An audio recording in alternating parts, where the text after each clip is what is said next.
You're listening to the podcast Discarded, a true crime show that covers unsolved cases and works with real families to search for real answers. With your host, Lynn Marie.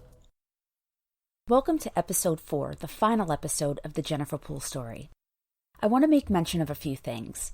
In addition to the show covering unsolved cases, over the next several months we will be launching a series of episodes related to topics typically tied to these types of cases, including addiction, domestic violence, child safety, and human trafficking. We will post the release dates as they become available. The show is also working to help support the Suffolk County Anti-Trafficking Initiative. The Empowerment Collaborative of Long Island has collaborated with the Suffolk County Police Department to create the Suffolk County Anti-Trafficking Initiative, a group of law enforcement, NGOs, professionals, and community stakeholders. Its mission is to identify victims of human trafficking on Long Island, provide victims with holistic support services, educate the community on issues of human trafficking, and support the prosecution of traffickers. Please follow their page SCATI on Facebook and Instagram. You can also go to empowerli.org for more information. Additionally, nonprofit organization Private Investigation for the Missing has featured our show and an interview with your host in their podcast Spotlight blog. Private Investigation for the Missing is a nonprofit organization providing investigative services for loved ones of missing people. This was founded by Bruce Maitland, whose daughter went missing in 2004 and has never been found. I was excited to see the publication and have posted the link on our Facebook page, investigationforthemissing.org, to check out the blog, but also take a look at the full website, including their mission, and feel free to make a donation to this great cause. In this episode, we're going to hear some audio clips from Jenny's loved ones, talk with special guests from the show Missing on Long Island, but first, we're going to begin with our Q&A segment. I was receiving several questions from listeners, so we decided to post an open Q&A on our page. We received an overwhelming response and have chosen select questions to feature that we thought were appropriate for this segment, and we'll be tagging those who submitted the questions when we post the episode. So I am going to go through the questions that I received from some listeners. Some questions are regarding the podcast specifically, and some questions are regarding the case. So I'm going to start off with the questions regarding the podcast. One listener asked, in the first intro, I noticed that it was released in May, but the podcast wasn't launched in December. Why is that? Well, there are a few parts to that answer. One, when we released in May, we weren't fully ready to launch anyway, but we released the first intro on Jenny's birthday just because we wanted to kick off in her honor. We did intend to release in June, but Christine actually wasn't ready to move forward with the podcast at that point. As you can imagine, it's not an easy thing to do to relive this over and over again. Once she was ready, she called me and she said, let's do this. And I said, okay, let's do this, which will explain the next question. What happened with the audio in episode 1? Well, when Christine said, let's do this, I was not going to miss my window of opportunity. So I jumped on it and was not prepared with all the appropriate equipment that I needed for the project, but I did not want to miss it. So we launched, worked with what we had, and, it is what it is, but we have since taken on a sound engineer. I've mentioned him in my other outros, Randy Negron, solo star. He does my music, he does the audio editing, and he is just such an amazing part of the team. Another listener asked, in the intro episode, you mentioned co-host Nicole. What happened to her? We have not yet heard her on the show yet. Well, Nicole was a part of the show, and she is still a huge support to the show. And you will hear from her in future episodes. Life circumstances happened, and she just was not able to be as involved as she intended to, but she will be eventually. Moving on to the questions regarding the case itself. First question was, do you think the police know who killed Jenny? My short answer is yes. Do you think her body is still on Long Island? That's a very loaded question. Her body could be many places. I do believe that her body is on Long Island. However, she honestly could be anywhere. Is there a possibility that Jenny has been found, or her body has been found and not identified? I thought this was a really great question because Christine and I talked about this in length, especially after they started unearthing the bodies at Gilgo and any other time that they found an unidentified female on Long Island. Christine always reached right out to the detectives. Now, a few things on this. One, they have DNA for Jenny from hairbrushes, from Christine, from her mom. So if there was a match, it should come up in whatever system that they're using to, run it through. Also, too, Jenny had pins in her shoulder from surgery. So that would be a good indicator as well in identifying her. At this time, I think it's possible but not probable. Has law enforcement acknowledged the new evidence that you submitted? Yes, they have. Law enforcement has reached out. They have reached out to the appropriate individuals and continued questioning. And will you give updates on new breaks once the series is over? I will. As mentioned in last episode, I don't want to talk about any of the new evidence that I submitted. I want to let the police do their investigation. And if something does come about or come of that, we will do follow-up episodes. But right now, we don't want to do anything or say anything that's actually going to compromise the case. Will there be a website with the timeline and evidence for listeners to review? Yes, there will be. We are in the process of building our website. As mentioned, we jumped on the project and we're not prepared and we weren't fully developed at the time, but we are building a website and we are going to have all of that information on there and separated by case with as many visuals that we can provide, visuals that will not compromise the case. One listener asked, you made a bold statement naming Ernest Mateen as the murderer. Do you have affirmation of this?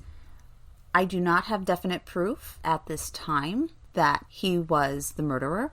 I do believe and I do feel comfortable enough naming him as the number one suspect, given the circumstances, that he was with Jenny around the time of her death. There were witnesses indicating that he said he was going to kill her.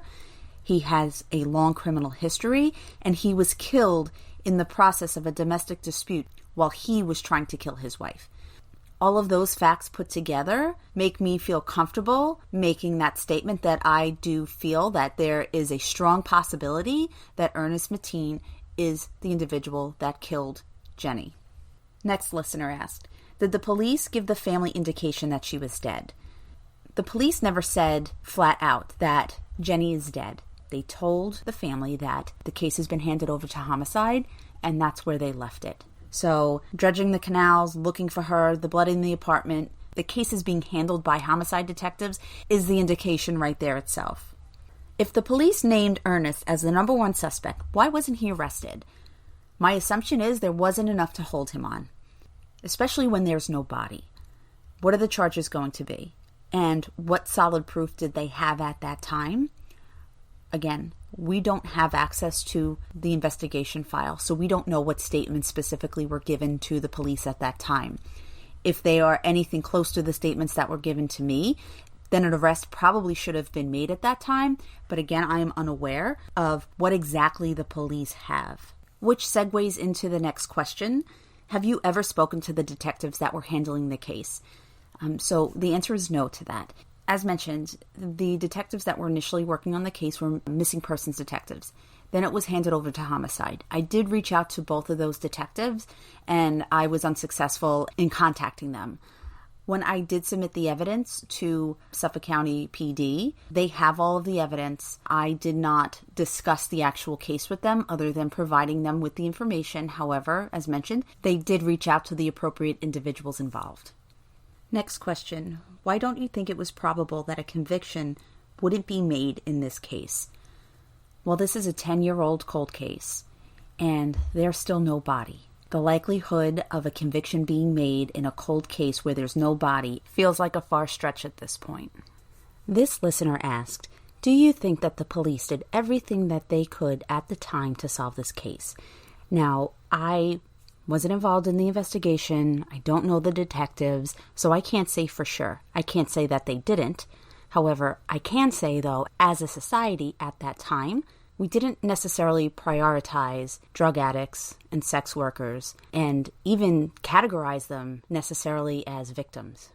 I think the discovery of the Gilgo Beach murders was the pivotal moment when our society started to shift their thinking, and the families of these victims really started to advocate for them and really made it a point to humanize them and let the world know that these are our daughters, these are our sisters, these are our family, these are women, regardless of what they do.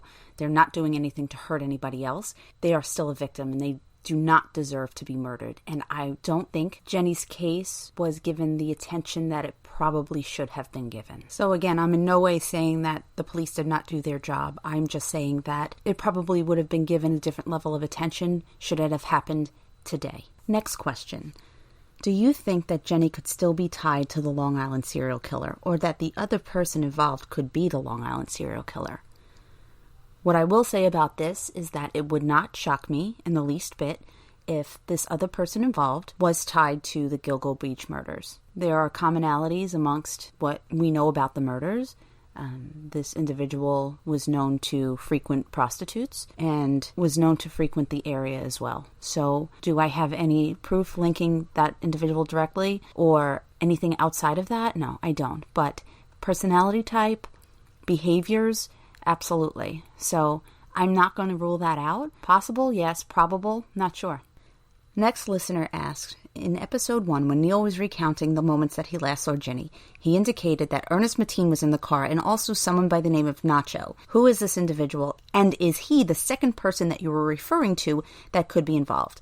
So he is not the second person that I am referring to. Could he have been involved? I'm not sure. From my understanding, Nacho was friends with Ernest Mateen. He was involved with drugs. He was also extorting money from that older gentleman who was taking care of Jenny. I was not able to contact him. All we knew was his name by Nacho. So I didn't go around knocking on doors, and not quite easy to skip trace people by street name. So unsuccessful there. But he was one of the individuals that was given to me as a tip when I had mentioned last episode that people were calling me and giving me names. Somebody said, well, you should probably reach out to Nacho. Phone number, address, name, anything, came up with nothing. So I was unsuccessful there. Next question. Why was the laptop given to the police weeks later and who returned it? So I have to say I'm actually not comfortable answering this question. We do have facts surrounding this, but this is information that has been given to the police. Next listener asks, were the police aware of the second individual that you were referring to could possibly be involved? I do believe that they are aware of this individual. I don't believe that they are aware of the specific details surrounding the evening that Jenny was last seen and some actions thereafter. And sorry to be so cryptic, but again, we can't disclose certain information. So one more question regarding the case. A listener asked, why do you think people are so scared to talk? And I can only presume that people are scared to talk, one, because it would directly incriminate them, or two, from the impression that I've gathered from people that I have spoken to, and a couple of callers who wish not to be identified, that if they're coming forward with information, they're in fear of their life because this other person will come after them. So I can understand why certain people wouldn't want to come forward, but you can come forward anonymously. Thank you to the listeners that sent in questions regarding the podcast and the case. I encourage you to continue sending in questions. The website's going to be built soon. We're going to have a blog, and we're going to have an interactive blog where we can do Q&As there as well. But there was one more question that a listener asked. They said that you mentioned the show, Missing on Long Island. How are you partnering with them, and what is your involvement with that show? So I'm happy to say that we are collaborating on the project. We are two separate entities. I'm doing my podcast. They are doing their show. However, we are working to share information with each other. I am independently responsible for the information that I broadcast, as are they. However, we do have a good partnership in terms of supporting each other and providing information for each other, even outside of the specific case. So that said, I'd like to welcome to our show today the team from Missing on Long Island. Can you introduce yourself, guys? Sure. My name is Tiana. I am the creator and producer of Missing on Long Island. My name is Sabrina. I am the assistant director and the scriptwriter of Missing on Long Island. My name is Anthony. I am the video editor and camera operator on Missing on Long Island. And my name's Jason, and I'm the animator and also a cameraman. Thank you, guys, and welcome. And thank you so much for joining me. So to give the listeners a little bit of background, I first spoke to Tiana a few months back. You had reached out to me inquiring about the Jennifer Poole case. So you had given me your information. Christine had agreed that she would want you guys to be involved. But tell me a little bit more about your background.